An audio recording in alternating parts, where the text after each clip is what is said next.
ورو سوال کړی دی چې جومات کې نکاح تړل څنګه دي؟ الجواب، بعضو فقهاو دي ته مستحب ویلي دي، وی په جومات کې نکاح تړل مستحب دي. سنن ترمذي کې حدیث دی، عائشہ رضی اللہ عنہ وی پیغمبر صلی اللہ علیہ وسلم چې اعلنوا هذا النکاح واجعلوه في المساجد، دا نکاح په جومات کې تړئ. خو دا حدیث سندن کمزوری دی، امام ترمذي په خپله کمزوری کړی، امام ابن حجر، شیخ البانی دې ټولو کمزوری کړی. نو دوه خبرې یادې ساتئ، یوه په جومات کې نکاح تړل من حیث الاصل جایز دي، خو داسې عقیده ساتل چې جومات کې نکاح تړلو فضیلت دی ځان له، دا بدعت دی، ځکه چې صحیح دلیل پې نشته.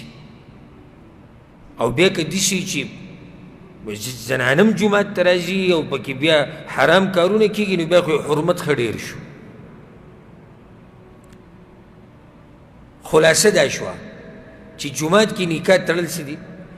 جایز دي، خو فضیلت یې نشته، څه خاص فضیلت دې باره کې نشته. جومات کې کسان کېناستو وي نکاح تړو، تړئ. په دې دلیل شته الحمدلله چې جومات کې نکاح تړل جایز دي.